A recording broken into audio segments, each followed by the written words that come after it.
자, 벌써 이 다사다난한 2020년도 이제 뭐 한 달, 한 30일 이내로 이제 지금 남아있는 상황인데, 자, 그만큼 또 이 부동산에 대해서도 워낙 다사다난했던 이 시기였는데, 자, 과연 이제 금년도만큼 내년에도 어떤 부동산에 좀 가격 변동이나 이런 부분이 있을까? 자, 그 부분에 대해서 제가 조금 이슈를 좀 설명을 좀 해드릴까 합니다. 자, 현재 이 부동산이라고 하는 부분은 이 세 가지가 가장 큰 요인인데, 자, 하나는 공급, 두 번째는 시장에 대한 수요, 세 번째는 심리. 자, 이게 내 집 마련 심리도 있고요. 또 돈을 벌기 위한 또 투자 심리라는 게 이게 같이 복합적인 부분인데, 자, 공급적인 측면으로 놓고 보면, 자, 현재 정부가 24번째 부동산 정책에 대한 부분을 많이 지금 정책을 내놨는데, 그 안에서도 지금 서울 수도권 주택 공급 부족은 해결을 못했습니다. 뭐 여러 가지 임대 공급 쪽에 공급을 최우선으로 하겠다라고 해서 뭐 지금도 11만 호 이상을 공공임대주택, 그것도 아파트가 아닌 뭐 빌라, 다세대, 그리고 뭐 호텔을 개조해서 리모델링해서 가는 여러 가지 이런 임대 공급의 우선 정책이 좀 들어가 있다 보니까 역시나 공급에 대한 부족, 이거 어쩔 수 없는 상황이었고요. 두 번째는, 자, 과연 그러면 공급이 좀 줄어들면 수요도 좀 줄어들어야 되는데, 자, 이 수요는요, 자, 이게 사람들 마음에 또 여러 가지 요인도 있습니다만 일단 가격이 올랐어요. 가격이 오르니까 결국은 투자자나 실제 내 집 마련하시는 분들이 더 사야 되겠다 하는 바로 이 상승 확대가 되다 보니까, 자, 이 부분을 정부가 어떻게든지 좀 수요를 잡으려고, 자, 세금에 대한 정책, 대출 규제에 대한 정책, 그리고 규제 지역을 또 잡아서, 자, 이러한 규제 정책을 했음에도 제가 보기엔 오히려 이게 더 기름을 좀 끼얹은, 결과적으로 이런 부분이 서울 수도권을 잡아야 되는데도 불구하고 수도권뿐만 아니라 이제 지방까지 확산이 되는 바로 이런 수요를 조금 너무 규제를 했다라는 부분이 이제 하나의 또 원인이 됐고요. 자, 이제 우리가 내 집 마련부터 해서 돈을 벌겠다는 이 심리를 가지신 분들, 자, 바로 이게 패닉 바잉이라 그래서 무조건 지금 못 사면 아예 내가 살아생전에 집을 못 산다라는 이런 패닉 바잉 심리라는 것이 더 팽배해졌고요.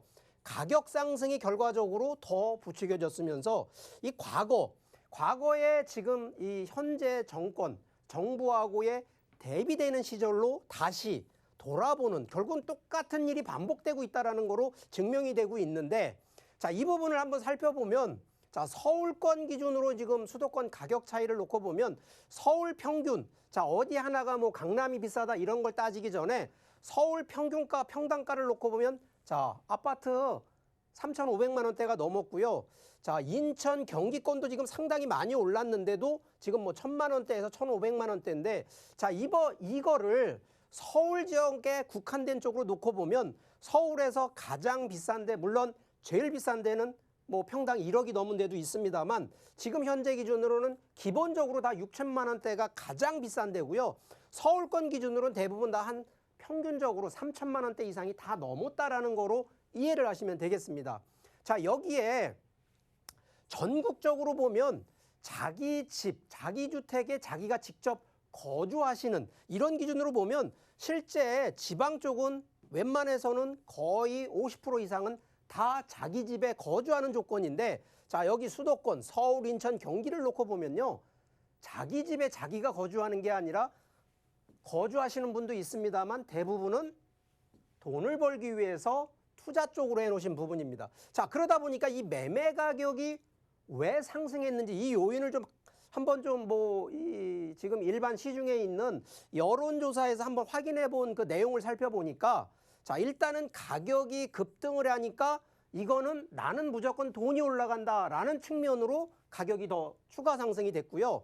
일단 공급이 부족하니까 심리적으로 나는 부족하니까 더 공급이 안 될 거라는 그런 상황으로 가격이 또 상승을 하고, 더군다나 지금은 규제를 하다 보니까 규제 지역에서 그 벗어나 있는 풍선 효과로 좀 놓고 보는 거고, 시중에 지금 아시지만 자금이 유동성이 너무 풍부합니다. 결국 자금이 어디로 빠질 데가 없으니까 결국은 아파트 쪽, 특히 주택 쪽으로 들어갔다라는 얘기고요. 자, 재개발, 재건축이 일단 규제로 인해서 많이, 그것도 서울 수도권에 많이 공급이 돼야 되는데, 자, 이 부분도 규제 때문에 진행을 못했었고요. 더군다나 사겠다라고 하는 매수 심리가 너무 강해졌다라는 측면이 전반적으로 매매 가격의 상승 요인이었다라는 측면이고요. 자, 반대 이게 또 이제 전세 가격까지 최근에 많이 상승을 했습니다. 자, 이 부분도 놓고 보면 최근 임대차법 3법이 일단은 영향을 가장 많이 변수가 됐습니다. 자, 이게 2년 동안 전세였던 거를 2년 플러스 해가지고 4년을 하다 보니까 솔직히 전세 물량이 없습니다. 그만큼 임대차법에 의한 영향, 거기에 전세보다는 이제는 월세 쪽으로 전환하는 쪽으로 많다 보니까 당연히 전세 공급 부족 더 심화됐고요. 인기 지역의 입주 물량, 결과적으로 공급량이 줄어드니까 내 집 마련뿐만 아니라 실제 실수요자가 들어갈 수 있는 주택이 부족했다라는 거고요. 자, 전반적으로 아파트 가격이든 주택 가격이 상승을 하니까 당연히 전세를 놓으시는 주인 입장에서는 전세 가격 상승을 할 수밖에 없는 결과적으로 이런 수요 증가, 그러면서도 청약을 해서 일시적 전세 거주가 또 당연히 늘어나면서 심리적 요인, 사람이 마음이 이게 아주 불안에 떨고 있는 그런 거로 인해서 전세 가격이 더 상승했다. 자, 이런 측면으로 조금 살펴보니까 자, 전반적으로 지금 이제 내년 2021년도 저희가 이제 전망을 하고 싶은 그 내용은, 자, 그러면 가격이 계속 오를 거냐 아니면 떨어질 거냐. 자, 이 부분은 조금 상반된 견해를 보는데요. 매매 가격 기준으로는 내년 상반기까지는 무조건 상승한다라는 전망이 좀 나오고요. 하반기에는 좀 보합이 되는데, 자, 이 이유는 내년 보통 하반기에 재산세, 특히 보유세, 종부세부터 해서 이 재산세, 특히 보유세가 상승을 많이 하다 보니까 이 부분 때문에 여러 다주택 갖고 있는 분들이 좀 물건을 좀 많이 내놔서 가격, 거래량이 조금 더 물량이 많이 나와서 가격이 조금은 다운인데 하락이 아니라 보합 정도로 갈 거라고 보고요. 전세 가격은 상하반기 내년 내내 상승할 거라는 전망을 좀 보고 있습니다.